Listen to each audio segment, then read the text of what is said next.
दोस्तों SIM card को लेकर नियम में बदलाव 1 जुलाई 2024 से होना है। तो आज के इस वीडियो में मैं आपको बताऊंगा कि 1 जुलाई 2024 से होने वाले बदलाव क्या है। दरअसल मैं आपको बता दूं कि telecom regulatory authority of India ने फैसला किया है सिक्योरिटी को लेकर जो सिम कार्ड पोर्ट होता है इसके नियम में बदलाव करने का, जो लागू होगा 1 जुलाई 2024 से। सबसे पहले जान लीजिए कि सिम पोर्टेबिलिटी होता क्या है। तो देखिए सिम पोर्टेबिलिटी में ना सिर्फ ऑपरेटर चेंज होता है बल्कि ओनर भी चेंज कर सकते हैं आप लोग।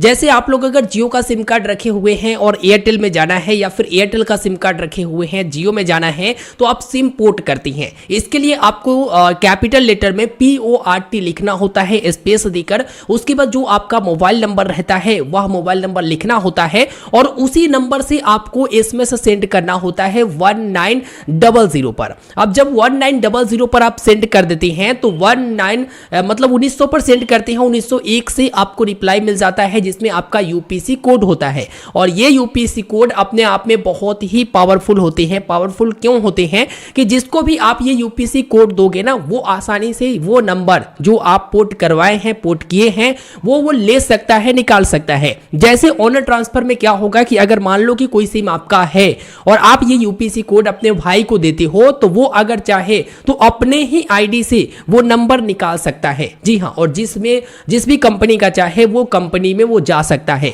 दरअसल मैं आपको बताऊं कि ऐसे ज्यादातर लोग पहले करते थे जिनको खुद का पता नहीं होता था कि किसके नाम से ये सिम कार्ड है और लगता था कि दूसरे के नाम से सिम कार्ड है, तो वो अपने आप पर ट्रांसफर करवाने के लिए पोर्ट आउट या पोर्ट इन का सहारा लेते थे। अब ऐसे ही इसी चीज को लेकर ना फ्रॉड भी हो रहे हैं। सिम स्वैप के बारे में आपको मालूम ही होगा। जैसे आपका पुराना सिम कार्ड हो जाता है या टूट जाता है या नेटवर्क नहीं आता है, तो तुरंत जाकर आप कंपनी में जाते हो और वहां पर सिम कार्ड ले लेते हो, यानी रिप्लेस करवा लेते हो कि भैया पुराने सिम कार्ड काम नहीं कर रहे हैं या नष्ट हो गए हैं, मुझे इसी नंबर से नया सिम कार्ड दे दो। उसमें होता यह है कि अगर जियो का सिम स्वैप करवा रहे हैं, जियो का सिम है, तो जियो का सिम ही आप लोग ले पाते हैं। अगर दूसरे ऑपरेटर में जाना है तो पोर्ट करवाना होता है। और फ्रॉड कैसे होता था, तो देखो आजकल ज्यादातर लोग अनजान लोगों को OTP वगैरह शेयर करते नहीं है। तो अभी जो सबसे ज्यादा फ्रॉड हो रहे हैं वो सिम स्वैप को लेकर हो रहे हैं कि कहीं से भी आपका वो ID इकट्ठा कर लेते थे और उसके बाद रिप्लेस मतलब सिम स्वैप करवा लेते थे कि हाँ मेरा सिम खराब हो गया, और वो सिम कार्ड वो निकाल लेते थे और उसके बाद क्या करते थे कि पोर्ट आउट कर देते थे। पोर्ट आउट करने के बाद जिस भी ID से चाहे उस ID से वो सिम कार्ड ले पाते थे दूसरे ऑपरेटर का काफी आसानी से। तो 1 जुलाई 2024 से बदलाव ये होने जा रहा है कि अगर आप नया सिम लिए हैं, मतलब सिम स्वैप करवाए हैं या रिप्लेस करवाए हैं, तो वो तो आपका 1 से 2 घंटा में आसानी से चालू हो जाता है। तो नियम ये लगेगा 1 जुलाई 2024 से कि अगर आपने सिम नया लिया है या सिम स्वैप करवाया है तो आपको 7 दिन वेट करना पड़ेगा, उसके बाद ही आप पोर्टिंग रिक्वेस्ट दे सकते हो। पहले यह होता था कि आप पुराने वाले सिम अगर खराब हो गया तो ले लिए या फिर नया कोई सिम ले लिए और लगले तुरंत आकर जो है आप वहां पर पोर्ट करवा लेते हैं और पोर्ट करवाने के बाद किसी दूसरे ऑपरेटर में चले जाते हैं।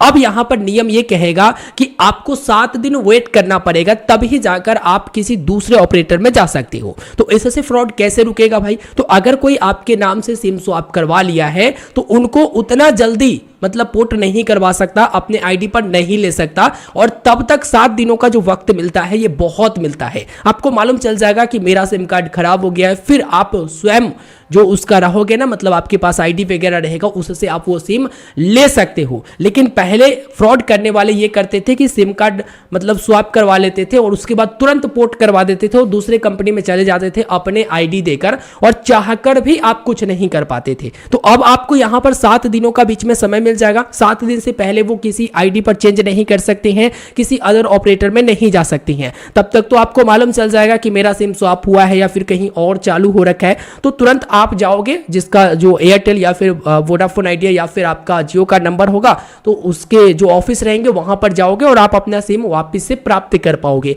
तो ये फ्रॉड को रोकने के लिए 1 जुलाई 2024 से नियम लागू किया जा रहा। और मैं आपको बता दूं कि बहुत जल्द ये भी नियम आएगा कि अगर आप नंबर सेव नहीं किए हैं ना, तो भी अगर आपके नंबर पर कॉल आता है तो सामने वाला का नाम बताएगा और जो ओरिजिनल नाम रहेगा ना वो बताएगा, जिसे कॉलर ID कहा जाता है। तो जो ओरिजिनल नाम रहेगा, जो सिम कार्ड पर नाम रहेगा, वही नाम यहां पर आपका शो हो जाएगा। तो ये बहुत अच्छा रहेगा। और आपको बता दूं कि ये नियम पहले से ही है कि आप एक आईडी पर 9 ही सिम ले सकते हैं, ठीक है, 9 से ज़्यादा नहीं ले सकते हैं। 9 से ज़्यादा अगर लेना है तो पुराने वाले को बंद करवाना पड़ेगा। ये कैसे आप जान सकते हैं कि आपके नंबर पर, मतलब आपके आईडी पर कितना नंबर लिया हुआ है, तो इसके लिए ना लिंक मैंने वीडियो का डिस्क्रिप्शन में दे दिया है, उस पर क्लिक करके आप काफ़ी आसानी से जान सकते हो, ठीक है। और गलत तरीके से सिम लेना या बेचना वो जुर्म है, आपको जेल भी हो सकता है और पैसा भी, आपको जुर्माना भी भरना पड़ सकता है, तो इस बात को भी ध्यान में रखिएगा। तो 1 जुलाई 2024 से जो नियम लागू किया जा रहा वो सिक्योरिटी लिहाज से लागू किया जा रहा और काफ़ी अच्छा है। पहले मतलब सिम स्वैप करा के पोर्ट करवा लेते थे तुरंत और आपका सिम चला जाता था, लेकिन अब आपको 7 दिनों का मौका जरूर मिलेगा। 7 दिन बाद ही कोई उसे पोर्ट करवा पाएगा, चाहे आप रहो या फिर कोई और रहे। इस वीडियो में फिलहाल इतना ही। वीडियो को लाइक कर दीजिए, अपने दोस्तों तक शेयर कीजिए, चैनल पर नए हैं जरूर सब्सक्राइब करें। धन्यवाद।